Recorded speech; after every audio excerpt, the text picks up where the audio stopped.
What's going on? What's up? Y'all good? Yeah. All right. So we're gonna get this thing tightened up so we can get going.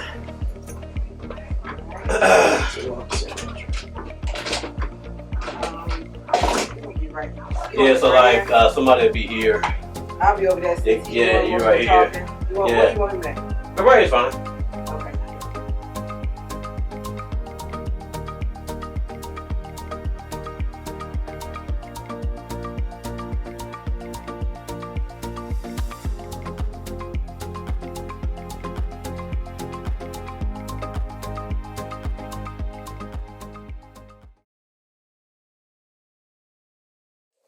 Here we go once again. You are listening or watching the Carver Ave Chronicles podcast with Tony and Trae. We got a special guest in the studio. Yes. We got a prophet in the building. How's it going, Prophet Winbush? Everything going is good, man. You going good? Excited about what God is ready to do, even through this podcast that He has blessed y'all to endeavor in. I'm just excited, man. Yeah, absolutely. Yeah, it's we talked about getting out of our comfort zone, man, and like I was trying to tell Trae, like, look, the more you show your face, the more people are going to like gravitate towards you and really embrace what you got going on. Yes, and I think this is helping her. For me, it's therapeutic. You know what I'm saying? So I'm good. Just kind of get some off my chest, whatever. But yeah, we're gonna be good.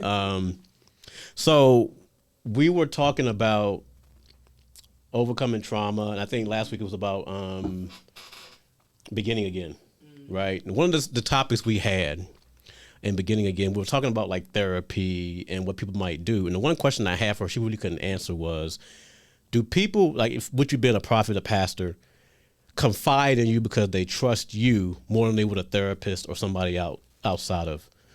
Well, I would go this route because a lot of times that is the disconnect with leadership and those that come up under leadership.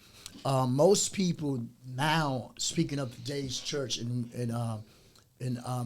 my perspective is people don't trust leadership as they once did. Listening to all the things that surround the church, all the negativity, church hurt, per se, and most leaders has to fight through what has happened to members that comes into their congregation that never involved them, but it involved the next leader they came from. So what they has to do is to find a way to connect with the leaders versus connecting with the members of the church. And so it brings a gap between leadership and the one that the leader is called to disciple. And so what we're finding now more than anything is that they would not turn to therapy, physical therapy, or leadership or counseling from the leader because the trust level is not there. And so anytime hurt is involved, you has to peel through the layers to get to the issue of the root of the problem. And 9 times out of 10, you'll deal with a person in counseling, even in one-on-one sections, small groups or whatever, and you can pour and encourage, but never touch the root of the problem because they can't open up to be honest with the leader or whoever the person that has to engage with to help them through the process. And so what we have more in leadership today is we're dealing with people that has been damaged by others. And so you have to navigate around those issues, and I call it avoiding the minefields that cause them to even lose trust in your leadership because they are familiar, areas that most people hold on to, never letting go of this happened over there. It ain't got nothing to do with us over here. So that is one of the first things I put out when we encounter anybody that comes into our ministry. What happened to you over there, you would have to worry about over here. Mm-hmm. And so that begins the level of trust in one another. But it depends on that person maturity, where they are in God. So I believe in allowing people to grow to that point where they trust us as leaders. I'm not one that quick to push the pen I'm allowing people to grow at their own pace because I believe spiritual growth is a process.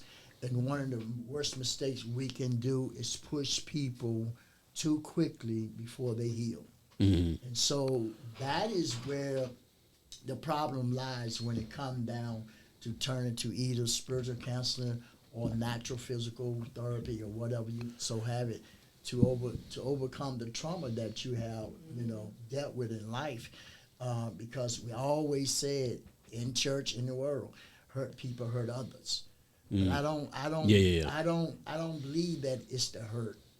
It's the pain they never let go of what hurting people. Right. And I always tell people, don't become that person that hurts you. And so that's what we had to deal with in this generation. Let me ask you this. So I know you said it's hard for people to open up. What do you find that works for you to allow them to open up? What have you? How do you connect with them to do that? Well, a lot of people, and this is another thing that leaders are being. The word I'm looking for, you have to be careful in leadership today. But my method has always been, if you're gonna live holy, first let's be honest. And so I use a principle that I call knowing when to be transparent and knowing when not to be.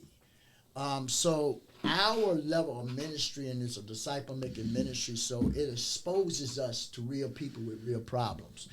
And so what I tend to do is not take scripture and use it as a backdrop to, persuade them versus using my own personal story to inspire them. If God did it for me, he can do it for you.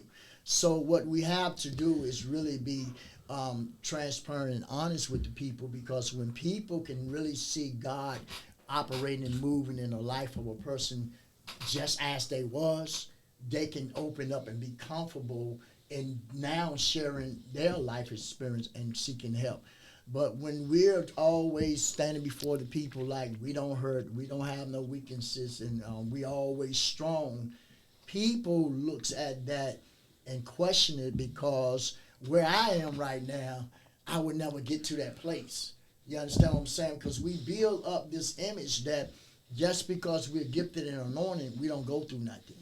And so people come into the body of Christ believing all I got to do is be saved and trust Jesus and all my problems goes away. But that's not reality of what the faith is, because on a daily basis, I still have to wake up and struggle with some things.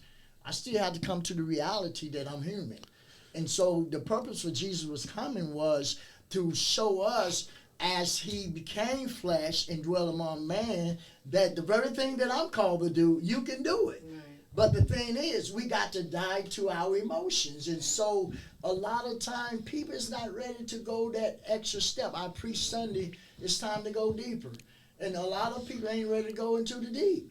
And so what they want is a quick religion, some excitement, some entertainment, go home and still fight with the same So in your mind, do you feel like a lot of people go to church nowadays for Band-Aids? Yeah, they want to cover up. Okay. They don't want nobody to deal with the real issue. So you want to be pacified. This is not a daycare. Right, yeah.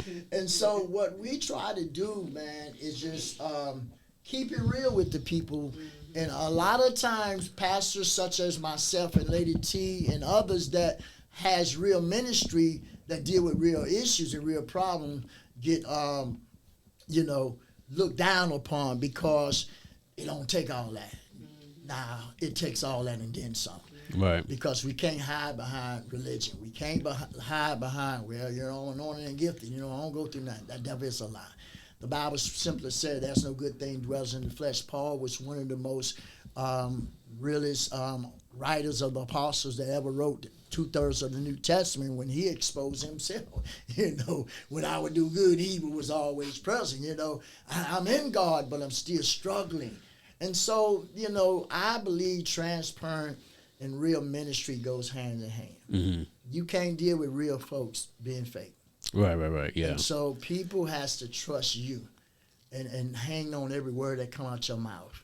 And it's only going to come through their level of maturity and believing and trusting the God that's in you. Right. Not replacing you for God, but they see the God that's, you know. Right. you And preach a lot of about. times, when you mention that, I do feel like sometimes people look at the pastor And put them up too high. Right. Yeah, hold And, us you know on- what I they mean? So hold us like on they a- put more yeah. faith in the man than they Exactly. do. And so like, that's why I asked the question of like, do they feel more comfortable coming to you versus even going to their prayer closet and praying themselves? You know what I'm saying? Yeah, Just and- kind of and like you get have clarity that. for themselves. Yeah. So I want to ask a question for you because obviously you see this man in action. Yeah. Like, do you see him at work and be like, okay, you steal something from him to maybe help women in the church? Do you see him doing something that might work for him and you try to incorporate it, or you got your own style?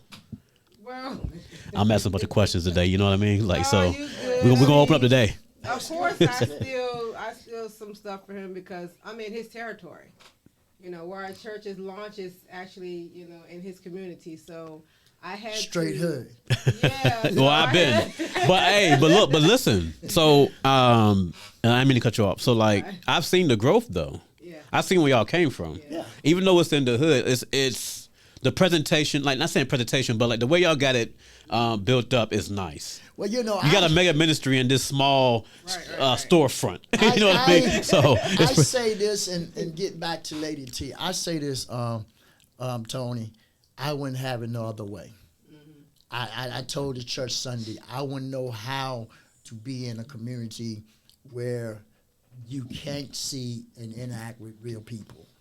I wouldn't have it no other way because I believe that's where Jesus came to deal with the real folks. He didn't deal with the educated, the Sadducees, and all those people who looked at his dealing with the sinners as being of the devil.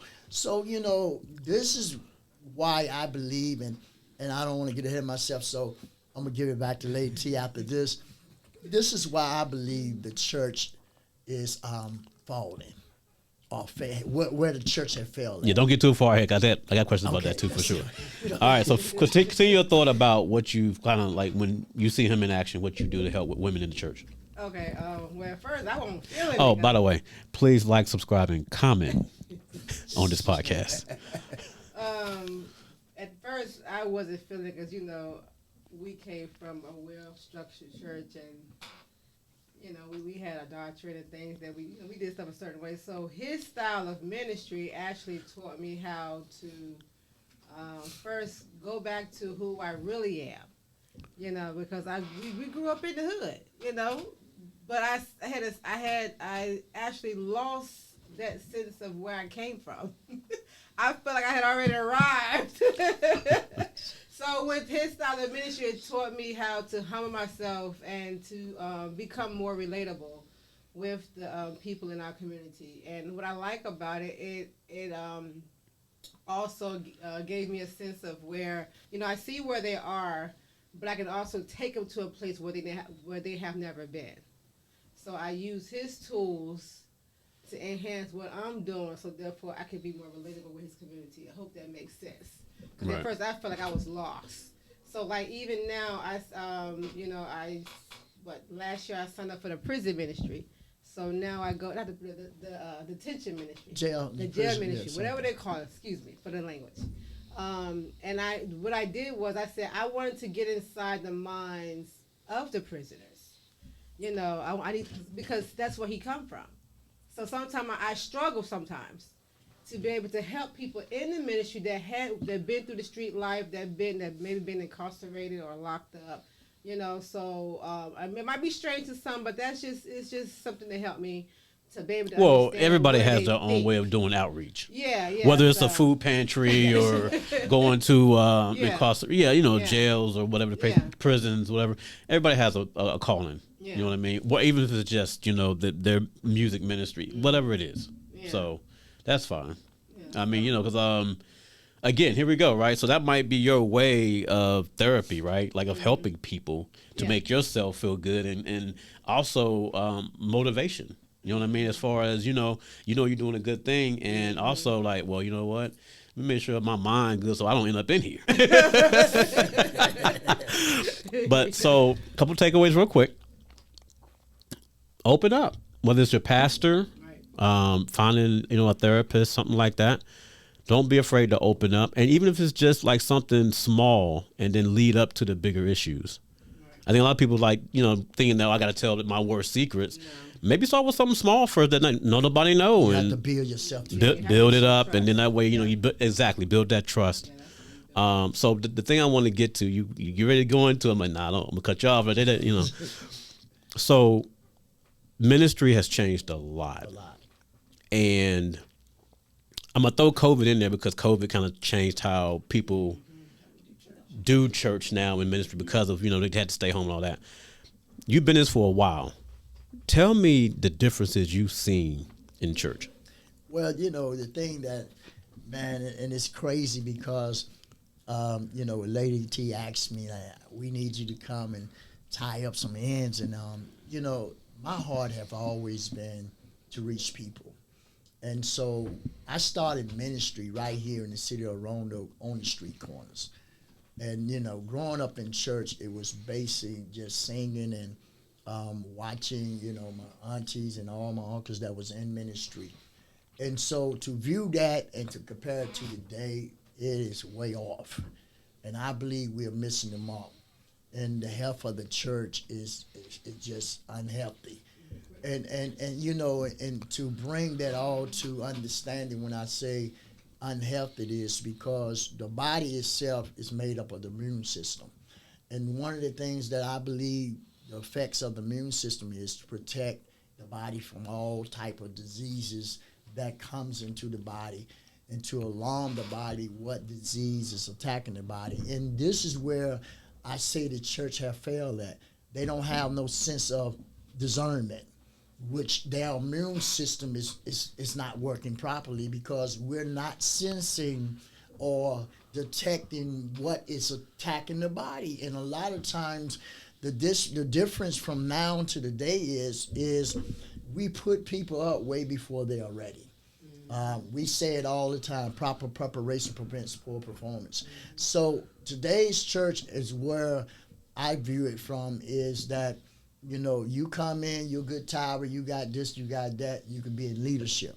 So back when I was coming up and I was growing up, and I remember times when people was talking about their uptraining ministers, and it was a period of waiting and a preparation, and so you don't see that today. And so the church is such, oh wow, it's such a joke. I'm just putting it like that. It seems to be a joke because as a pastor himself, he had to sit back and ask himself, did they really do that? Did that really allow in services? Because there was things when I was coming up wasn't allowed. I'm not talking about the dress code of today. I'm fine with the dress codes because I believe those robes and all the stuff that we put on don't make us no anointed than we is in jeans and T-shirts out in the streets or don't witness to people. So to answer your question is simply we're in trouble if we don't get real leadership back in position, people that has a compassion for people.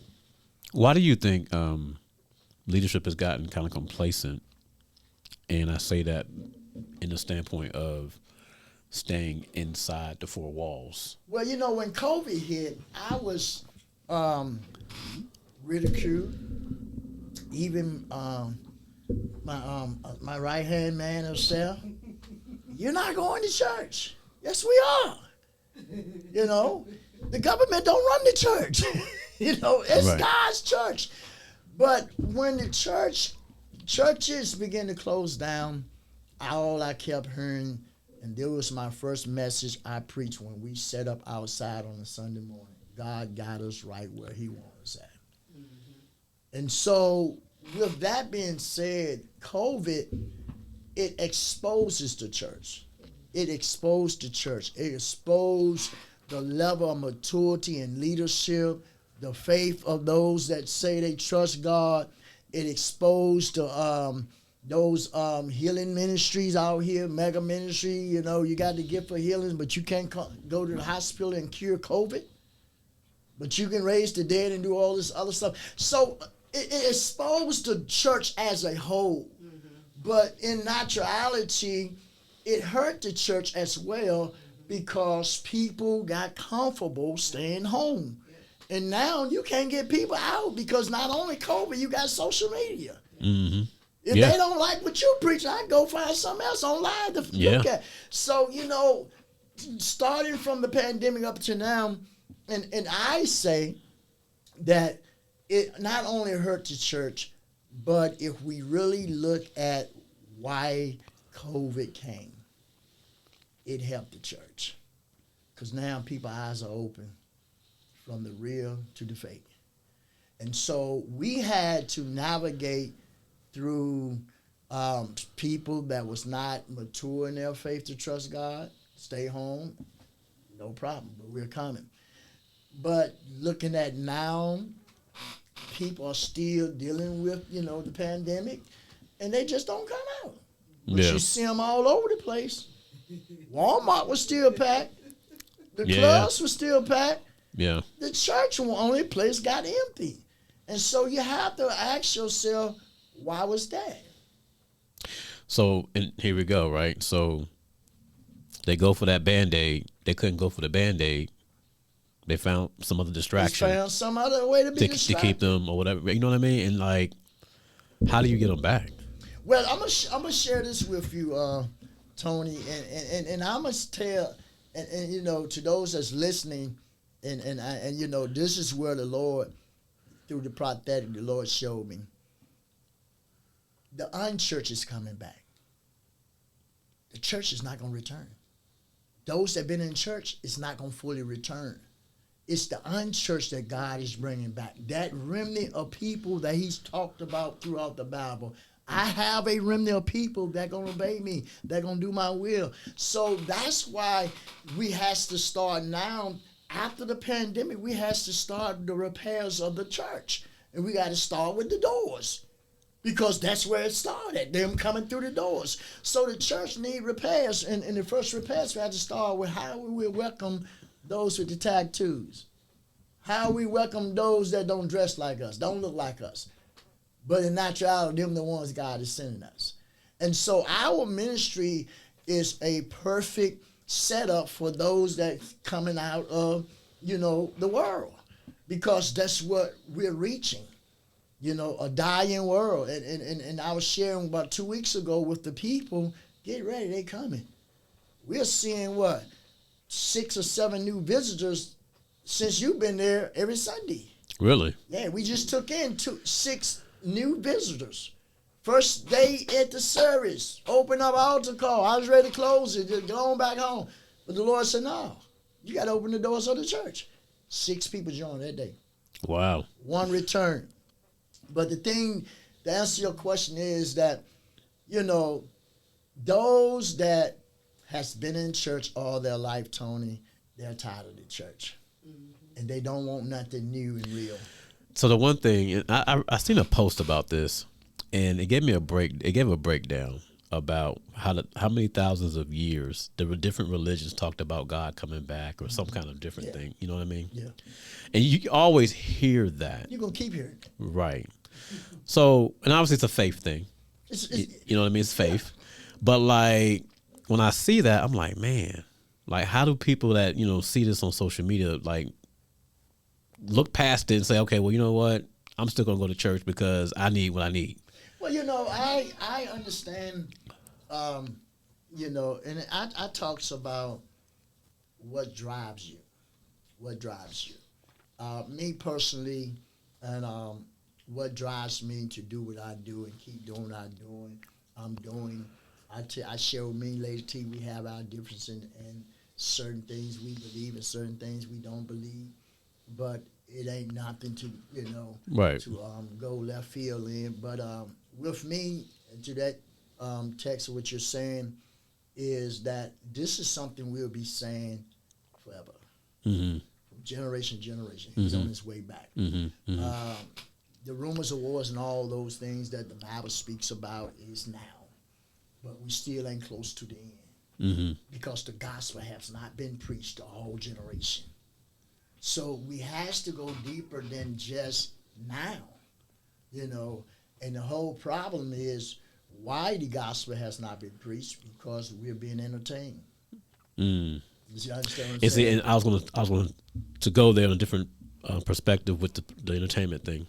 What I'm noticing is more ministries are investing more in the praise and Technology. worship. Yeah. The technology, yes, but Yes. the big screens Yeah, and yeah, all yeah. this fancy stuff. But also now it's more about live, like bands and like a full production for praise and worship. Oh, all right now. Silence that phone. Go ahead. I didn't know my alarm was still on. No, you good, man. But I noticed a lot of ministries like invest in that praise and worship piece in the production of the big screens and the flashy, the text and graphics, whatever. Is that a way of, because we're in an age where attention spans are shorter, or is it just a matter of just kind of drawing more people in? Of, you know what I mean? That's the thing, and I'll stick to the latter verse of what you said. It's a way of drawing people in. Okay. People are prone to excitement, something they can feel, something they can relate to. I say this all the time. It's good and it's bad, simply because the good of it is that praise and worship is what sets the whole tone before the message. And so me and Lady T were just talking about this today concerning how they done did away with choirs. No more choirs. Everything's praise and worship. One man get the mic, got backup singers, and they go to work. Yeah. And but And you see somebody on the guitar and all that stuff. So Yeah. you have a full orchestra. Right. And then what happens is you cater to one generation, but you lose a whole nother generation because you have elderlies that came up on the hymns, the choirs, and all this stuff versus Gen X, and so where they are excited, and motivated by praise and worship.